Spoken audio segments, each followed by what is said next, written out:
Buongiorno ragazzi, oggi due belle notizie. La prima è che stiamo registrando con la nuovissima GoPro Hero 8, quindi scusatemi se c'è qualcosa che magari è ancora da settare perfettamente.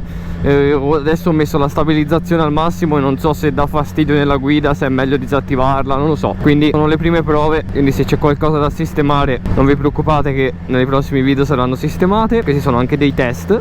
Ma nello zaino con me ho una notizia ancora più bella, ovvero che è arrivato lo scarico HP Corse. In questo momento sto andando al lavoro, sono quasi arrivato, e per ottimizzare il tempo lo monterò in pausa pranzo, dato che oggi lavoro tutto il giorno, rimango in pausa pranzo al lavoro, monto lo scarico e così facciamo le varie prove col video, con lo scarico originale, carico HP Corse, carico HP Corse senza fondere, scusatemi, senza DB Killer, quindi sarà da divertirsi.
Spettacolo. Tira delle botte assurde.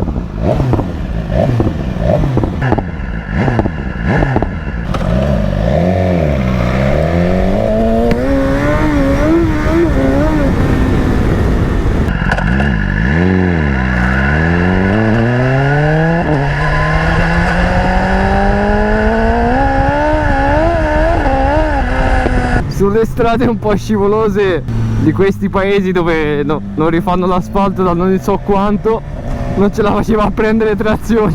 Che spettacolo. Allora, com'è cambiato sto sound? Ciò che si capisce in video non sempre è quello che si capisce anche realmente riguardo i suoni, perché i microfoni ovviamente più sono buoni più riportano precisamente quello che succede, ma in moto ci sono tante variabili come il vento e il casco e tante cose che influiscono sul suono. La ripresa più reale penso sia quella che ho fatto da fuori, che vi ho fatto vedere a inizio video. Ora ho messo anche una GoPro che riprende scarico in ruota. In questo momento lo scarico è senza DB Killer, quindi abbiamo montato soltanto il terminale senza DB Killer. Il suono è migliorato molto, molto più cupo, un pochino più pieno, soprattutto anche diciamo al minimo e a bassi regimi, e quando tiri qualche sgassatina scoppietta molto di più in fase di rilascio quando siamo in mappa Dynamic Pro. Mi avevano praticamente tutti detto che su questa moto, come anche su altre, avendo il catalizzatore che non è nel terminale ma è sotto la moto, andando a cambiare solo il terminale non si otteneva praticamente niente a livello di sound. Questa oltretutto è già una moto che a livello di originale ha un bel sound. Devo dire che per quanto riguarda il solo terminale avevano più o meno ragione, nel senso che quando sono andato a mettere lo scarico col DB Killer montato la differenza non era poi tanta, mentre quando siamo andati a rimuovere il DB Killer tutta un'altra storia.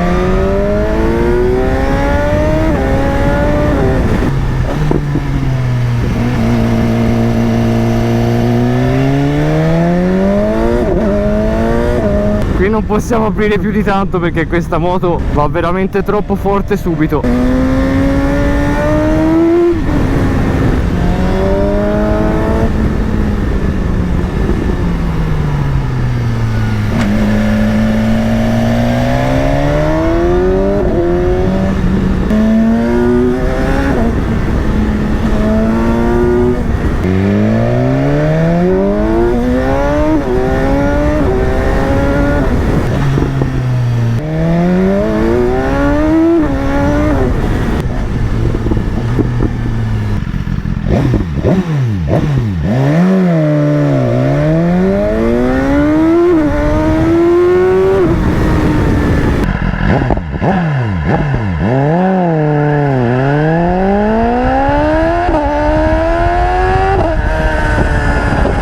Comunque il paesaggio da quando ha bruciato il Monte Serra è veramente suggestivo, È qualcosa di... non riesco a dire se è bello, se è brutto il pensiero dell'incendio, però è suggestivo, veramente suggestivo.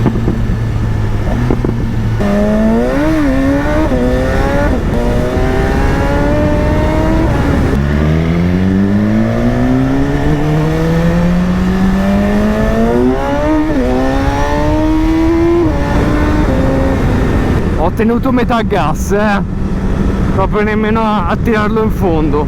Beh ragazzi, il video termina qua. Spero di essere riuscito a trasmettervi il sound di questa moto. Lasciate un bel like e commentate facendomi sapere che cosa ne pensate. Vi lascio in descrizione anche il sito dell'HP Course se volete controllare se fanno lo scarico per la vostra moto. Da forno, super consigliato. E niente, ci vediamo nel prossimo video. Bella ragazzi.